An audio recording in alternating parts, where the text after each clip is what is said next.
everyone. Welcome back inside the UC Health Training Center for another episode of Broncos Now. Team reporter and host Sydney Jones here. And coming up, we'll take a look at head coach Sean Payton's coaching staff and the 2023 NFL Combine as we head to Indianapolis next week. All that and more coming up.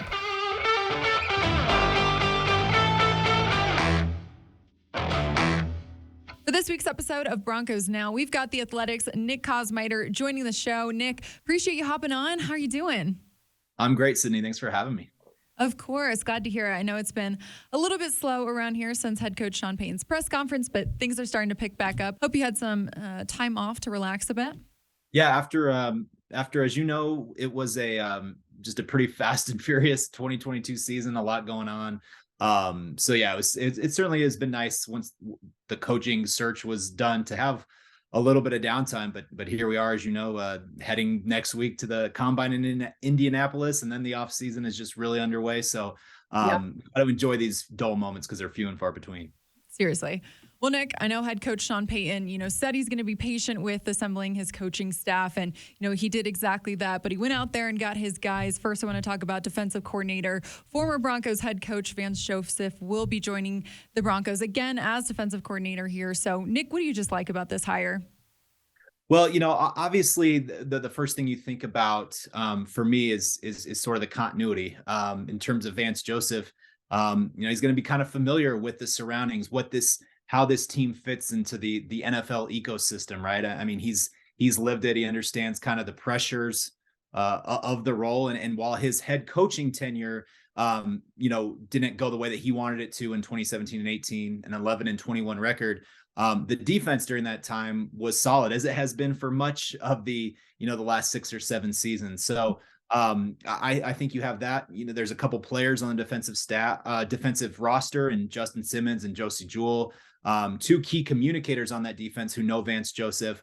I think you're going to see continuity within the overall scheme. Vance Joseph obviously has some of his own flavor that he brings to the system, but it's one that the Broncos have largely been playing for the past several seasons. So I think the continuity piece for it is there. And then you have, again, a guy with head coaching experience, understands, how he can be a help to Sean Payton himself, having been in that role. And so I think Sean Payton clearly targeted experience with this defensive coordinator role. He interviewed 3 coaches who had past experience as a head coach.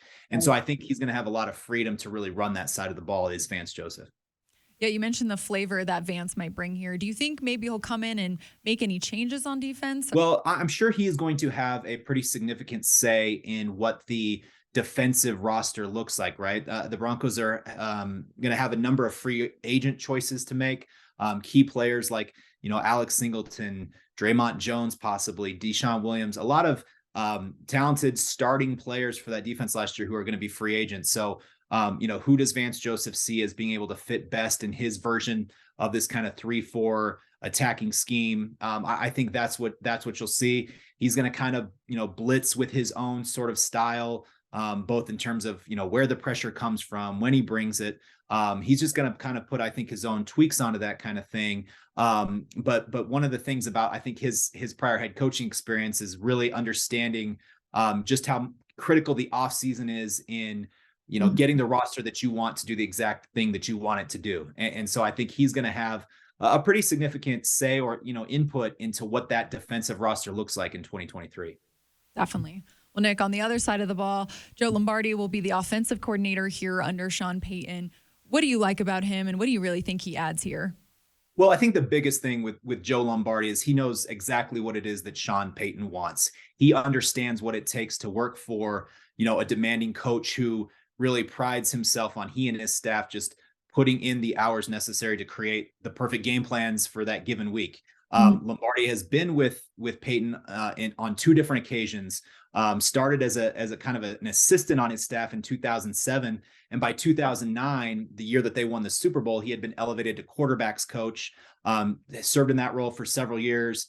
Went to Detroit as offensive coordinator, and then came back for another 4-year stint as the quarterbacks coach in New Orleans. So I just think the familiarity that you have there, he's going to know exactly what Sean Payton wants. He's going to be able to kind of help bring that down to the rest of the staff. And so I think that's what you're seeing with that hire is just Sean Payton wanting somebody who he knows very well how to kind of set the foundation for what they want to do on the offensive side of the ball.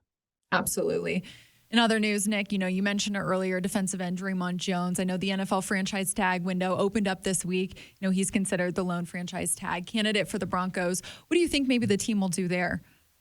Yeah, I think they're going to take most of this window to kind of really try to, kind of talk to his representation about the next steps. Certainly, those are the things that tend to heat up in Indianapolis. We know that for the defensive end, that franchise tag is almost $19.7 million. That's a 1-year kind of guaranteed rate that you're locked into. So I think that the Broncos ultimately would like to get a long-term deal done with Draymond Jones. That's something that general manager George Paton said back in November after the team traded Bradley Chubb to the Dolphins, calling Draymond Jones a core player. And if you look at it, he's a guy who had a career high in sacks, 6.5, despite missing 4 games. And that was as the Broncos kind of struggled to have that outside presence, both with Randy Gregory injured, with Bradley Chubb traded. And so I think they can view him as sort of a really critical key component for that defense going forward. And that's what you want to do. You want to find talented players, even beyond the first round of the draft, develop them and see them have success and then retain them. That's what George Paton, that's kind of the foundation he laid when he took the general manager's job 2 years ago. And so I think ultimately they would like to get that done. Of course, you have to see what the market is going to dictate and everything like that, see what other needs you might have. But I would, my early prediction is that they'll be able to find their way toward a long-term deal this year. Well, that window closes on March 7th. So we'll see what happens there. I know deals normally get done on the later half of the window. So we'll see there. I'm sure both general manager George Paton and head coach Sean Payton will talk about it next week at the Combine. Nick, I know you said you're heading out there to Indy next week. Are you excited? I am. I'm looking forward to it. Obviously, we've had the one press conference with Sean Payton. Those are often, almost, just sort of a lot of pomp and circumstance in terms of talking about, why you came to the job, what the road was toward taking it. I think the Combine should hopefully answer, some other specifics about how he's going to go about building this offense. I think that's the most critical component. That's the thing I'm very much looking forward to, getting down to Indianapolis, talking to coaches and executives around the league to kind of get their insight into how they believe Sean Payton, in this new chapter of his career will start in terms of developing an offense that has to kind of catch up to the rest of the division. Definitely. Outside of his offensive scheme, what are you kind of hoping to learn, both from Coach Payton, but also general manager John Payton, combined John Elway and George Payton there, George Payton. And, what do you just expect them to talk about overall? Yeah, I think you're gonna hear in these things. They're sometimes scarce on real details, but there's a number of interesting roster questions to look at. We talked about Draymond Jones, Jerry Jeudy, that there's the 5th-year option that the team has to pick up by March. So is that, is that kind of a slam dunk? Is it possible that you get a deal for him done? That's not going to probably happen this offseason, but perhaps sometime into next year. But what do they think of his spot on this team? This team has 17 unrestricted free agents of its own. How aggressive will they be in trying to retain those? We know that Sean Payton had a lot of roster turnover when he first started New Orleans. So I think getting answers to some of those roster type questions, even if they're not specific answers, you can tend to get some overall philosophy in terms of how a coaching staff or how a front office kind of views those issues.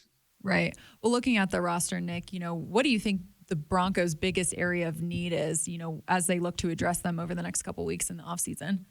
Yeah, I look at it as I think going into this offseason, the biggest position group probably is offensive line. And you look at it and you could have as many as 3 new starters there next year, or more. Obviously, Dalton Reisner at the left guard, who has been, really a stalwart in that position for the last 4 years, is an unrestricted free agent. So they're going to have to see what they want to do there, whether they want to give him a long-term deal, let him test the market in free agency. You have no right tackle currently on the roster.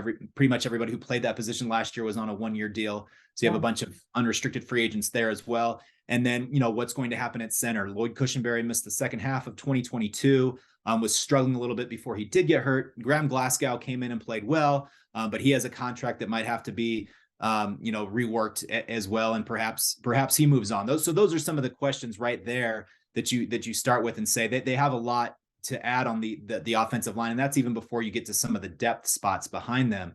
So I'm really curious to see what the overall plan is going to be. How hard will they attack that in free agency? Will you go out and sign a top tier right tackle and just insert them into that starting spot?